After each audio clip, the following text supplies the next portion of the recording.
Hallelujah, praise the Lord. मसीह में आप सबकी सलामती हो। तो मेरा ईमान है कि जिस ईमान के साथ खुदा का ये पाक कलाम मैं आपके साथ शेयर करती हूँ, उसी ईमान के साथ आप इसे सुनते हैं और आपकी ज़िंदगियाँ डे बाय डे इस कलाम के वसीला से तब्दील होती जा रही हैं। तो जैसा कि आप सब जानते हैं कि बाइबल मुक़द्दस में से हमने ज़बूर की किताब की स्टडी शुरू की है, जिसके 119 ज़बूर हम पढ़ चुके हैं और आज खुदाम के फ़ज़ल से हम ज़बूर नंबर 120 पढ़ेंगे और देखेंगे कि खुदाम इस कलाम के वसीला से आज हमसे क्या बात करना चाहते हैं।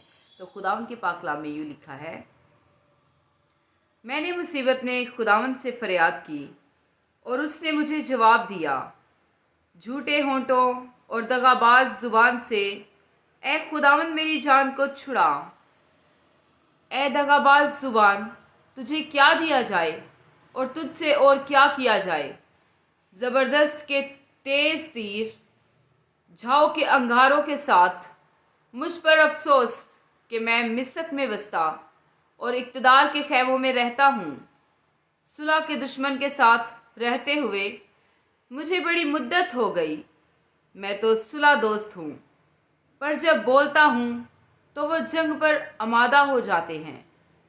खुदाम का पाक कलाम पढ़े जाने और सुने जाने पर खुदाम की ख़ास बरकत आप सब पर हो। खुदाम का शुक्र हो। आमीन।